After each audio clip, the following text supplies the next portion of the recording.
Hi friends, welcome back to my channel. ఈరోజు group 1కి సంబంధించి 2 ఆర్టికల్స్ రావడం జరిగింది.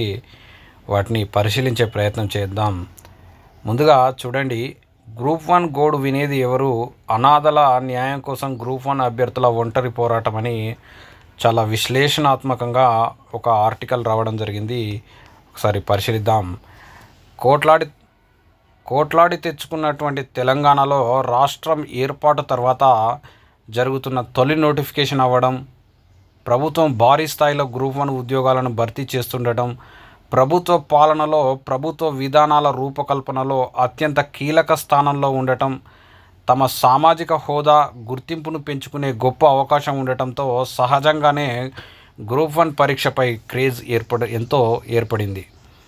ఒక మాటలో చెప్పాలంటే పేద విద్యార్థులకి, ముఖ్యంగా గ్రామీణ పేద విద్యార్థులకి తమ తలరాతని తామే మార్చుకునే సువర్ణ అవకాశం, బంగారు జీవితానికి ఒక భరోసా గ్రూప్ 1.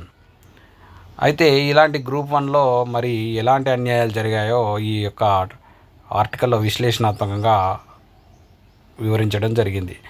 అనేక అనుమానాలకి ఆజ్యం పోసిన టీజీపీఎస్సీ, గతంలో టీజీపీఎస్సీ చేసిన తప్పిదాల కారణంగా అత్యంత ప్రతిష్టాత్మకమైన గ్రూప్ 1 పరీక్ష 2 సార్లు రద్దయింది. ఇప్పటికీ అనేక తప్పిదాలకి, నిర్లక్ష్యానికి దోషులు ఎవరో తెలియదు. ఇప్పుడు ఆ కేసు ఎక్కడుందో, దీనికి బాధ్యులు ఎవరో తెలియదు. కానీ కోలుకోలేని విధంగా నిరుద్యోగులు మాత్రం నష్టపోయారు. ముచ్చటగా మూడోసారి అయినటువంటి గ్రూప్ 1 పరీక్ష నిర్వహణలో టీజీపీఎస్సీ నిర్లక్ష్యం, తప్పులు అడుగడుగునా కనిపిస్తున్నాయి. గ్రూప్ 1 ప్రిలిమ్స్ పేపర్ తయారీలో నిర్లక్ష్యం స్పష్టంగా కనిపిస్తోంది. 10కి పైగా ప్రశ్నలకి సంబంధించి కీ తప్పుగా ఇచ్చారని అభ్యర్థులు హైకోర్టుకు వెళ్తే కౌంటర్ ఫైల్ చేయడానికి నెల రోజులు టైం తీసుకోవడం, విచిత్రంగా వికీపీడియాని సమర్థించడం, తెలుగు అకాడమీని ప్రామాణికంగా తీసుకోకపోవడం నిజంగా ఆశ్చర్యానికి గురిచేసింది. ప్రిలిమ్స్, మెయిన్స్ పరీక్షలకి వేరువేరు హాల్ టికెట్ నెంబర్లు ఎందుకు ప్రశాంతంగా రాయాల్సినటువంటి ప్రతిష్టాత్మకమైన గ్రూప్ 1 మెయిన్స్ పరీక్షని ఆందోళనల మధ్య, గందరగోళాల మధ్య అసలు పరీక్ష జరుగుతుందో లేదో చివరి వరకు ఉత్కంఠ, ఆ పరిస్థితుల్లో పరీక్ష రాయడం సాధ్యమేనా అంటూ మానవతా దృక్పథంతో కనీసం విద్యార్థులకి ఒక నెల రోజుల సమయమైనా ఇవ్వాల్సింది. 2022 నాటి పాత పేపర్లతో ప్రతిష్టాత్మక గ్రూప్ 1 మెయిన్స్ పరీక్షను నిర్వహించడం ఎందుకని టీజీపీఎస్సీని నిరుద్యోగులు ప్రశ్నిస్తూ ఉన్నారు. ప్రభుత్వాన్ని సంతృప్తిపరచడం కన్నా నిరుద్యోగులలో ఉన్నటువంటి అసంతృప్తిని, ఆందోళనని, జీవో 29 యొక్క ప్రయోజనాలని విద్యార్థులకు వివరిస్తే బాగుండేది. అసలు ఈ జీవో 29 ఏంటి, ఒక పరీక్ష ఒక జీవితం అని తెలిసి కూడా ఎస్సీ, ఎస్టీ, బీసీ వంటి బలహీన వర్గాలు పరీక్షకి పోయే రోజు కూడా తమ జీవన్మరణ సమస్యగా భావించి ప్రభుత్వంతో ఎందుకు కోట్లాడారు? ఈ జీవో 29 ఏం చెబుతుందంటే, కేవలం మెరిట్కి ప్రాధాన్యత ఇవ్వడం వల్ల ఓపెన్ కేటగిరీ ఉద్యోగాలలో అగ్రకులాలు పోటీ పడే అవకాశాలను పెంచింది. ఎక్కువ మంది అగ్రకులాలకు చెందిన అభ్యర్థులు గ్రూప్ 1 మెయిన్స్కి సెలెక్ట్ అయ్యారు. మొత్తం ఓపెన్ కేటగిరీలో 10-15% జనాభా ఉన్న ఓసీ వాళ్ళకి 47% ఉద్యోగాలు వచ్చాయి. మిగిలిన 53% ఉద్యోగాలు 80-90% జనాభా ఉన్నటువంటి ఎస్సీ, ఎస్టీ, బీసీ వంటి బలహీన వర్గాల వారు సాధించారు. ఇది కేవలం జీవో 29 వల్లే సాధ్యమైంది. జీవో 29 గొప్పతనం కూడా అదే. ఎస్సీ వాళ్ళని వాళ్ళ రిజర్వేషన్కే పరిమితం చేశారు. దీపేందర్ యాదవ్, కిషోర్ చౌదరి, సౌరవ్ యాదవ్, ఇందిరా సహాని వంటి కేసులలో గౌరవ్ సుప్రీంకోర్టు స్పష్టంగా రాజ్యాంగం కల్పించినటువంటి రిజర్వేషన్ను అన్ని దశల్లో, అనగా ప్రిలిమ్స్, మెయిన్స్, ఇంటర్వ్యూల్లో అమలు చేయాల్సిందే అని చారిత్రాత్మక తీర్పులు ఉన్నప్పటికీ ప్రభుత్వం సుప్రీంకోర్టు తీర్పులకు వ్యతిరేకంగా మొండిగా పోతున్నది. ప్రభుత్వాలు ఉన్నదే ఎస్సీ, ఎస్టీ, బీసీ వంటి బలహీన వర్గాల యొక్క ప్రయోజనాల కోసమే కదా. కాంగ్రెస్ పార్టీ సిద్ధాంతాలకి పూర్తి వ్యతిరేకంగా ఈ జీవో 29 ప్రజాప్రభుత్వ లక్ష్యాలను దూరం చేస్తుంది. ఈ జీవో 29 మరి ఇక్కడ మేధావులు ఎక్కడ మూగబోయిన తెలంగాణ, మరి మేధావులు ఎక్కడ ఉన్నారు, ఒక్కరు కూడా స్పందించడం లేదని ఇక్కడ పేర్కొనడం జరిగింది. అసలే ఎస్సీ, ఎస్టీ, బీసీ వంటి బలహీన వర్గాల సమస్య, దానికి తోడు రిజర్వేషన్ సమస్య అయినా మేధావులం అని చెప్పుకునే వాళ్ళు ఇప్పుడు ఎక్కడ, ప్రశ్నించే గొంతులు ఎక్కడ మూగబోయాయని ఎస్సీ, ఎస్టీ, బీసీ వంటి అణగారిన వర్గాల రిజర్వేషన్ సమస్య అయినా మేధావుల నుంచి కనీస స్పందన లేకపోవడం, అది తెలంగాణ వంటి కోట్లాడి తెచ్చుకున్నటువంటి రాష్ట్రంలో ప్రశ్నించే గొంతులు మూగపోవడం ఏమాత్రం మంచిది కాదు.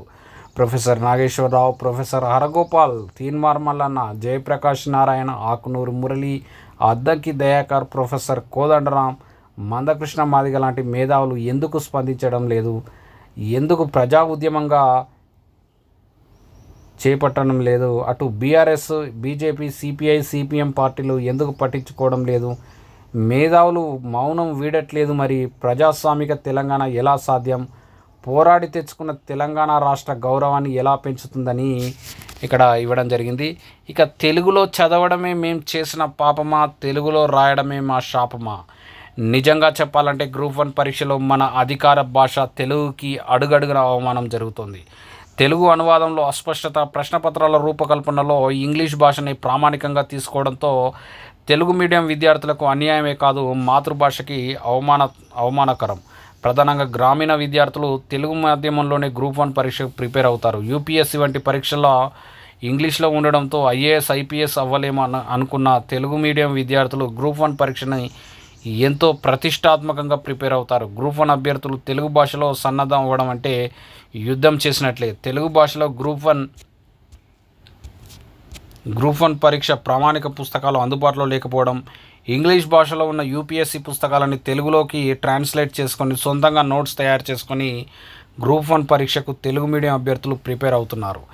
తెలుగు అకాడమీ పుస్తకాలను మేము ప్రామాణికంగా తీసుకోమని న్యాయస్థానానికి టీజీపీఎస్సీనే చెప్పింది. మరి తెలుగు మీడియం అభ్యర్థులు ఎలా ప్రిపేర్ కావాలి? పక్క రాష్ట్రం ఆంధ్రప్రదేశ్ గ్రూప్ 1 మెయిన్స్ పరీక్షలో అర్హత పేపర్గా తెలుగు పేపర్ను పెట్టింది. మరి తెలంగాణలో ఎందుకు తెలుగు పేపర్ను అర్హత పరీక్షగా పెట్టలేదని మాతృభాషలో గ్రూప్ 1 రాసిన అభ్యర్థులకి సరిగా మార్కులు వేయలేదు. తెలుగులో ఎంత రాసినా అవమానకరంగానే మార్కులు వేశారని, ఇంగ్లీష్ మీడియంలో రాసిన వారికి అధిక మార్కులు ఎక్కువ జాబులు వచ్చే అవకాశం ఉందని తెలుగు మీడియం గ్రూప్ 1 అభ్యర్థులు ఆవేదన వ్యక్తం చేస్తూ ఉన్నారు. భవిష్యత్తులో గ్రూప్ 1 పరీక్షని తెలుగులో ప్రిపేర్ అవుతే జాబ్ రాదనే అనుమానం వ్యక్తం చేస్తున్నారు. ఇక నవ్వులాటగా న్యాయస్థానాల్లో గ్రూప్ 1 కేసులు. ప్రభుత్వం మొండిగా పోతున్నది. దుఃఖాన్ని దిగమించుకొని ధైర్యంతో న్యాయస్థానాల్లో అయిన న్యాయం దక్కుతుందనే సంపూర్ణమైన విశ్వాసంతో పైసా పోగు చేసుకొని ఖరీదైన కోర్టు మెట్లు ఎక్కితే కోర్టు తలుపులు మూసేసింది. తప్పుడు జీవో 29 రాజ్యాంగం కల్పించిన రిజర్వేషన్లకు వ్యతిరేకమైన న్యాయమూర్తులను ప్రార్థిస్తే సాంకేతిక కారణాలతో కేసు వేయడంలో జాప్యం జరిగిందని డిస్మిస్ చేయడం న్యాయమైన? ప్రభుత్వానికి న్యాయస్థానాలు అండగా నిలిచాయని సాక్షాత్తు ముఖ్యమంత్రి చెప్పడం అటు నిరుద్యోగులను, న్యాయ కోవిదులను ఆశ్చర్యానికి గురిచేసింది. నవ్వులాటగా న్యాయస్థానాల్లో గ్రూప్ 1 కేసులన్నీ కొట్టివేయబడ్డాయి. అసలు జీవో 29 రాజ్యాంగబద్ధమా లేదా రిజర్వేషన్కి వ్యతిరేకమా అని ఎవరు తేల్చాలి? ఇటీవల వెస్ట్ బెంగాల్, జార్ఖండ్ వంటి రాష్ట్రాల్లో 10 ఏళ్ళు ఉద్యోగం చేసిన తర్వాత కూడా ఆ తప్పుడు నోటిఫికేషన్ను సుప్రీంకోర్టు ఇటీవల కొట్టివేసింది. కానీ గ్రూప్ 1 ఉద్యోగాల భర్తీ చివరి దశలో ఉంది, మేము జోక్యం చేసుకోలేమని ఒకే న్యాయస్థానంలో పరస్పర విరుద్ధ తీర్పులా అని న్యాయ కోవిదులు ఆశ్చర్యం వ్యక్తం చేస్తూ ఉన్నారు. అయినా న్యాయస్థానాలు ఇచ్చే తీర్పులను గౌరవిస్తూ చివరిగా నిలిచేది న్యాయమే అనే విశ్వాసంతో గ్రూప్ 1 అభ్యర్థులు పోరాడుతున్నారు. ఇప్పటికైనా ప్రభుత్వం పంతానికి పోకుండా జీవో 55 ప్రకారం ప్రస్తుత గ్రూప్ 1 ఉద్యోగాలను భర్తీ చేయాలని నిరుద్యోగులంతా ప్రభుత్వాన్ని వేడుకుంటున్నారని ఇక్కడ శ్రవణ్ కుమార్ గ్రూప్ 1 అభ్యర్థి ఒక ఆర్టికల్ రాయడం జరిగింది. చాలా బాగా ఉంది ఆర్టికల్. ఓకే, నెక్స్ట్ ఆర్టికల్ చూస్తే ప్రతిభావంతుల ఎంపికలో ఆబ్జెక్టివ్ పరీక్షలదే కీలక పాత్ర. తెలంగాణ ప్రభుత్వ ఉద్యోగుల భర్తీ కోసం సమర్థవంతమైన, వాస్తవిక ఆధార జవాబులు కలిగిన నిష్పాక్షికమైన, పారదర్శక పరీక్షా పద్ధతిని ప్రవేశపెట్టాల్సిన అవసరం ఉంది. ఉద్యోగాల సాధన కోసం లక్షలాది మంది నిరుద్యోగులు పోటీపడి పరీక్షలు రాస్తున్నారు. నూతనంగా ఆవిర్భవించిన తెలంగాణ రాష్ట్రంలో సుమారు ఒక దశాబ్దం తర్వాత గ్రూప్ 1 ఉద్యోగాల ప్రకటన వెలువడింది. అనంతరం అనేక వివాదాల తర్వాత పరీక్షలు వ్యాసరూప పద్ధతిలో నిర్వహించి చివరికి ఫలితాలను ప్రకటించడం జరిగింది. కానీ సరైన ప్రతిభ గల అభ్యర్థులు ఎంపికయ్యారు అనే తృప్తిని ఆశావాహులు కలిగి ఉన్నారా? పరీక్షల నిర్వహణ, జవాబుపత్రాల మూల్యాంకన విషయంలో న్యాయస్థానంలో అనేక రిట్ పిటిషన్లు దాఖలు కావడానికి దారితీసింది. అయితే ఇదే సమయంలో ప్రకటించిన గ్రూప్ 2, గ్రూప్ 3 పరీక్ష ఫలితాల్లో ఎంపికైన వాళ్ళు, ఎంపిక కాని వాళ్ళు అందరూ కూడా ప్రతిభావంతులు ఎంపికయ్యారని సంతోషం వ్యక్తం చేస్తున్నారనే విషయం గమనించాలి.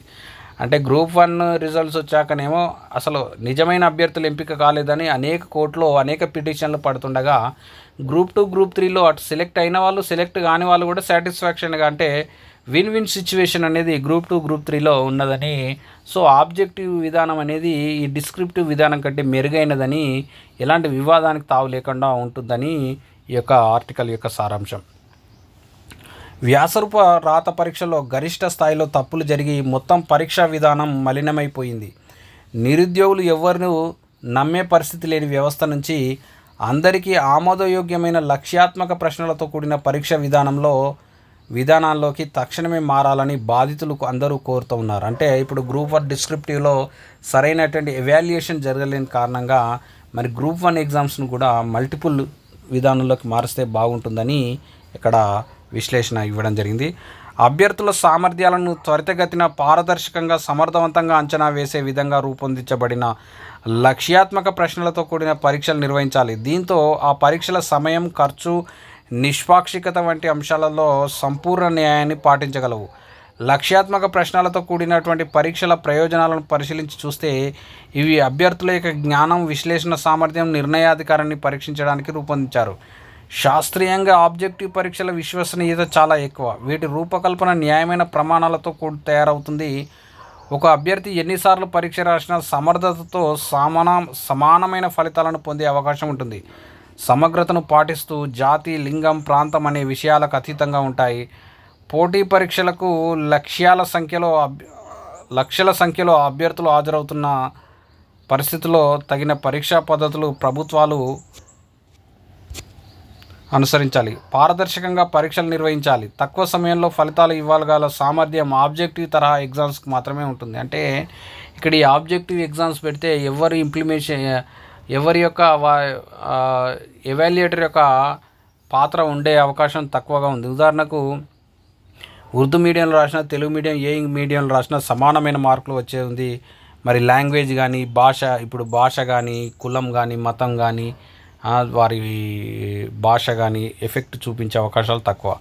ఇక కంప్యూటర్ పరీక్షలతో సత్వర ఫలితాలు. కంప్యూటర్ ఆధారిత పరీక్షల వల్ల వెంటనే ఫలితాలను ప్రకటించే అవకాశం ఉంది. అభ్యర్థి గుర్తించినటువంటి జవాబులను నిష్పాక్షికంగా పరీక్ష పత్రాల మూల్యాంకనంలో వ్యక్తిగత అభిప్రాయాలకు అవకాశం లేకుండా ఉంటుంది. ఫలితాలు పూర్తిగా ప్రతిభ ఆధారంగా ఉంటాయి. సమయం, భారీ సంఖ్యలో పరీక్షల నిర్వహణలో ఆర్థిక వ్యయం తగ్గుతుంది. పేపర్ వృధా తగ్గి పర్యావరణ పరిరక్షణ జరుగుతుంది. రాతపూర్వక పరీక్షల్లో ప్రశ్నలు వివిధ రకాలుగా రావచ్చు, కానీ ఆబ్జెక్టివ్ తరహా పరీక్షల్లో సమానమైన ప్రశ్నలు అందరికీ ఉంటాయి. మారుతున్న నేటి యుగంలో కొత్త టెక్నాలజీ ట్రెండ్స్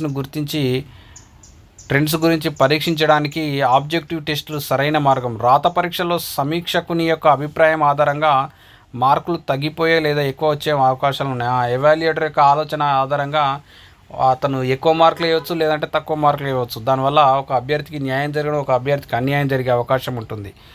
సమాన అవకాశాలు లేని అభ్యర్థులకైనా భిన్న భౌగోళిక, ఆర్థిక, సామాజిక పరిస్థితులు కలిగి ఉన్న ప్రాంతాల్లో సైతం పరీక్షలు నిర్వహించిన సమాన నాణ్యత ఉంటుంది. అన్ని భాషల్లో పరీక్షలు సమర్థవంతంగా నిర్వహించగలం. భవిష్యత్తులో ఆబ్జెక్టివ్ తరహా టెస్టుల ప్రాముఖ్యత మరింత పెరుగుతుంది. ఆన్లైన్ పరీక్షల వల్ల రూల్ బేస్డ్ మూల్యాంకనం సమర్థవంతంగా జరుగుతుంది. ఆబ్జెక్టివ్ తరహా పరీక్షల విధానం న్యాయమైనది, సమర్థవంతమైనది. భవిష్యత్తులో పరీక్షలను మరింత పటిష్టంగా నిర్వహించే అవకాశాలు ఎక్కువ అని చెప్పాలి. డాక్టర్ ఎర్రా నాగేంద్రబాబు, రిటైర్డ్ జాయింట్ కలెక్టర్. మొత్తానికి గ్రూప్ 1లో డిస్క్రిప్టివ్ విధానంలో మూల్యాంకనంలో అనేక వివాదాలు, ఆందోళన జరుగుతున్న నేపథ్యంలో భవిష్యత్తులో గ్రూప్ 1 ఎగ్జామ్స్ కూడా మరి ఆబ్జెక్టివ్ విధానాన్ని నిర్వహిస్తే బాగుంటుందని ఇక్కడ చెప్పినట్టుగా ఆ ఆర్టికల్ ఉంది. మరి వీడియోని చూసిన వారు లైక్ చేయండి, మీ ఫ్రెండ్స్కి షేర్ చేయండి, ఛానల్ని సబ్స్క్రైబ్ చేసుకోండి.